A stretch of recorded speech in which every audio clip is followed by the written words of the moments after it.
Governor Crist, why is this relevant in a race for the U.S. Senate?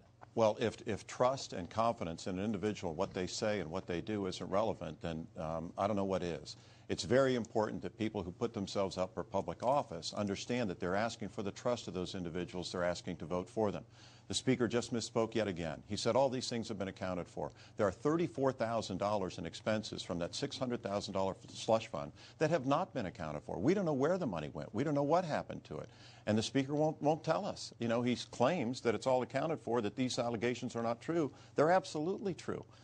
You know, the other thing that I think we need to talk about here today is the fact that the Speaker continues to tell us that he wants to work for the people, he wants to be a good conservative. I think we can both agree we're both good conservatives. But what he has also done is he's utilized funds, double dipping, as you mentioned earlier, for plane flights. You know, thousands of dollars where he billed the taxpayers of Florida. He also billed the Republican Party of Florida. Only after he was caught did he take the steps, at least he's told us he has, to go ahead and repay the party. I thought he should have repaid the taxpayers. That's who he worked for. It's a real simple difference. Let me ask you to respond to that and also to the question as to whether or not you are amending your tax returns, Mr. Rubio, to reflect some of these questionable finances. Well, let's talk about those for a second. All of that money has been accounted for. I wish we would have done a better job of reporting. There's no doubt about it, and I'll be the first to admit it, but it has all been accounted for. As far as the flights are concerned, even the chairman of our party has said that they were inadvertent. Now, let me talk about something else, Chris. This election is about trust. Who do you trust to go to Washington and stand up to Barack Obama and offer a clear alternative? In 2006, Governor, I voted for you because I trusted you when you said you would be a Jeb Bush Republican. Your record was something very different. You signed a budget that raised taxes. You tried to oppose a cap-and-trade system in Florida. You appointed liberal Supreme Court justices to our Supreme Court. Who are those? Who's the liberal Supreme Court justice? Justice Perry to the Supreme Speaker, Court. Justice Perry, who Jeb Bush appointed to the court originally, you not only did that, a liberal? In addition to that, you worked with That's Acorn and astounding. groups like that to give felons voting rights in Florida. And finally, you campaigned with Barack Obama on behalf of a failed stimulus program. So it is about trust. Who do you trust to go to Washington and stand up to Barack Obama? I like the Speaker, Chris, if I might. I like the Speaker said that I would utilize those stimulus funds in order to help the people of my state. He admitted he would do the same thing. Let me interrupt if I might, because we're going to get to that right now, which is this has been a big issue in the campaign so far, and it is the issue of your support in February of 2009 when President Obama was fighting for it. And here's the famous, some would say infamous picture of the hug when you came out and supported the Obama stimulus package. By the start of this year, Florida had received $8.2 billion in stimulus funds. Governor Crist says that has created or saved 87,000 jobs, including 26,000 teaching jobs. Before I let Governor Crist answer, Mr. Rubio, why is $8 billion and 87,000 jobs bad for a state that has 12% unemployment? Well, here's what's bad. If it's bad for America, it can't possibly be good for your state. Let me tell you why the stimulus has failed. The stimulus has failed because since that famous day in February, where the governor campaigned with Barack Obama on behalf of the stimulus program, 211,000 Floridians have lost their jobs. Today, just this week it was announced, we have the highest unemployment rate in Florida's history. But here's the centerpiece of the stimulus debate that we need to talk about. We're running for the United States Senate. And so the choice for Republicans in Florida is, do you want a candidate that would have stood up to Barack Obama, voted against the stimulus, and supported something that would have cost less money and created more jobs? If that's the candidate you want, that would be me.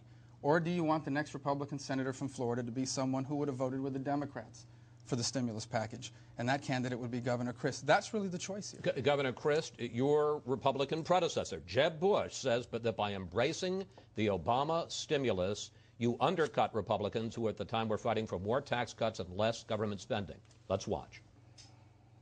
When Republicans were fighting in a principled way against that, Governor Crist, incorrectly in my opinion, supported the stimulus package. That was a mistake. And I consider it unforgivable in the sense that we're now in a battle for our country's future. Governor, how do you respond to Jeb Bush, who says it was unforgivable, and also how do you respond to the fact that despite the stimulus, this week, as Mr. Rubio points out, unemployment in Florida is at an all-time high, recorded high, 12.2%? First, let me talk about my friend Governor Jeb Bush. Governor Bush was an extraordinary governor, did great things for our state, particularly in the area of education. I was proud to be his education commissioner during that time. People have different opinions on different things. Not everybody agrees on everything all the time. And I think it would be, foolish to think that everybody would. Now, what I want to talk about, though, is the fact that my opponent talks about, we need to look at spending. Well, I think we need to look at spending. Look at the record of my opponent when it comes to what he was paid as a lobbyist. My opponent was a lobbyist while he served in the Florida House of Representatives. Can we please, I'd like an answer to the question about the stimulus. Yeah, well, I think I've answered it. You know, we utilize those monies just like Haley Barbour did in Mississippi, just like Sonny Perdue did in Georgia, some of these wild-eyed liberals who understood they have a duty to the people of their state. They have to put people above politics. And as governor, you've got to make tough decisions. I made the tough decision to utilize these funds to help the people of Florida. I know the unemployment rate is bad. I know the economy is tough. I understand all of that. If we had taken the Speaker's approach, we would have 87,000 more people on top of that 12% that would be unemployed in Florida today. 20,000 of those, as you indicated, school teachers who are teaching our children. That's awfully important for us to be able to continue to do that. Let me follow up, and then I'm going to let Mr. Rubio respond. Only 3 Republicans in the U.S. Senate voted for the Obama stimulus when it passed in 2009. Olympia Snow, Susan Collins, and Arlen Specter. Are you saying that if you had been a senator, a Republican senator in the U.S. Senate in 2009, you would have voted for the stimulus? Yeah, that's pretty clear. I mean, you know, I think it was the right thing to do at the time. You have to go back and remember what was happening in our economy. It was literally falling off the cliff. I mean, some of these, ideas to try to prop up our economy, frankly, began under the Bush administration, President Bush. It was the TARP. They wanted to make sure our financial institutions did not collapse, that people didn't have to have fear and a run on the banks or something of that nature.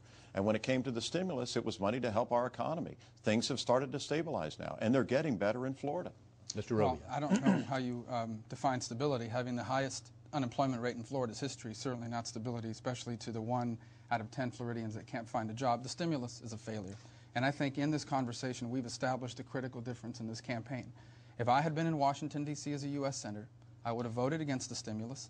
I would have fought on behalf of alternatives that were offered by Republicans that would have cost less money and would have promoted more jobs, quite frankly.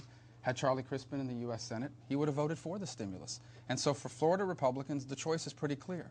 Do you want your next U.S. Senator to be someone like me or like the gentleman that you've named to the U.S. Senate who would have voted against the stimulus and fought against it? Or do you want someone who would have voted for the stimulus? This brings us to the bigger issue that I want to discuss, and that is what role you see for yourselves if you're lucky enough to be elected the next senator from Florida. Mr. Rubio, you say you will stand up to the Obama agenda and that Governor Crist won't. You say your favorite senator is Jim DeMint of South Carolina, who opposes the Obama agenda right down the line. Doesn't that in effect mean, though, that if you're elected, it's more partisan gridlock? Well, first of all, partisan gridlock is not something I'm in favor of, okay? But the problem is it depends on what you're standing for. What are you fighting for? I'd be more than happy to work across the aisle to do things like lower the capital gains tax, lower the corporate tax, flatten the tax rate, lower all of these other taxes that make America increasingly an unfriendly place to do business. And if the Obama administration tomorrow announces that that's their agenda, or the leadership in Congress does, I'll be more than happy. I will be thrilled to work with them. But what they're attempting to do is to fundamentally redefine the role of government in America. And we can't cooperate with that. We've got to stop that from happening, because once we cross a certain point, we can't turn back. Governor Crist, you say that the senators that you admire most are John McCain and Lindsey Graham. And in your recent State of the State speech, you said this, and let's put it on the screen. Problem solvers recognize that important achievements often require consensus, and consensus sometimes requires concession. What you seem to be saying is you'd look for areas to work with President Obama, areas of consensus and areas of concession. I would work to make sure that I stand with people who will help the people of my state and my country. I am a pragmatic, common sense conservative.